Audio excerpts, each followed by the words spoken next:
Okay, this is my fast tip on getting the headliner down. I got the other side semi pulled out. The rear felt comes off. There's 3 push pins that hold it in. There's one behind the rear driver's side, and there's roughly 2 push pins in that area behind the passenger side. All of the rear felt can be pulled out by hand. There's no special tools required for that. Next thing I do is I come down to the sill plate on either side, and this can just be pulled up by hand. No tools required. It's just held in with plastic. It's just like Lego. Of course, I've done this a few dozen times now, so I'm used to that. The sill plate comes up by hand. There's a clip in here that this rear panel, that holds the rear panel in place.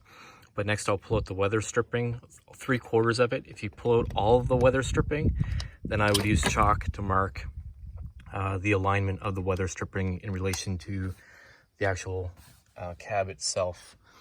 But just start pulling out on the weather stripping by hand. No special tools required. It all just comes down, and I kind of tuck it back into the cab.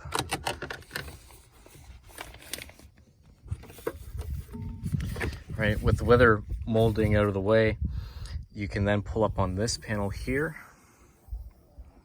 Right, and then with this panel out, you can begin pulling down on the headliner. So there's no special tools required to pull down the headliner, but you do have to remove the coat hooks. There's one on that side and one on this side. They're held in with the T20 Torx screw. Actually, I can show you what you'd be looking at. There's a coat hook hanger there. There's a little cap in the middle that you'll more than likely break off like I did while getting access to the screw, but there's a T20 Torx in there, and this just pops right out. And then let me pop around to the other side.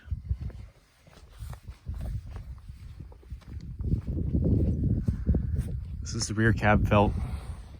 There's 2 push pins on the passenger side. There's one here and one here approximately, and one over here. And this felt pulls out by hand.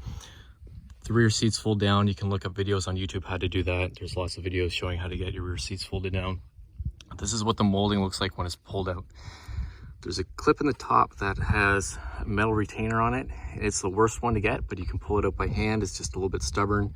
And then there's 1, 2, 3, 4, 5, 6, 7 clips that hold this panel in place. But once this panel is free, it will get you access to the headliner, because it will pull away from this, so you're not going to risk ripping the carpet at all.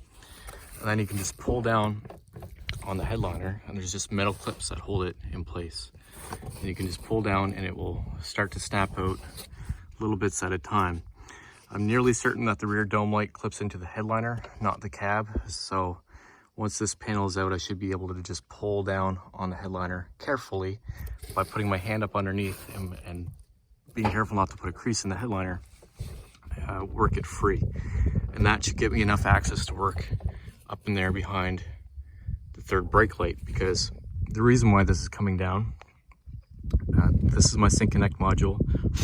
That's the harness for the Sync Connect module. It goes up behind that molding on that pillar, and that is located behind the third brake light. But when I put that in, I used the wrong size bolt, so now I get to pull it all back down again and put the correct bolt in there. Once you have the felt out, depending on what type of vehicle you're working on or what your options are on your F150, your power running board module is typically in this area. This is the TCU. It's a Sync Connect module. I pulled this one out of a wrecked F150 in Calgary. And then this plug would be for a power sliding rear window if you have one or if you go to install one. This is a 300A package XLT F150, and it's nice to know that if I ever were to put a power sliding rear window in this truck, the connector is here, even though the truck doesn't have a rear sliding window. Up in the back, there's a black connector, which I assume is for the rear heated window, which this truck doesn't have, but I might be able to steal power from it.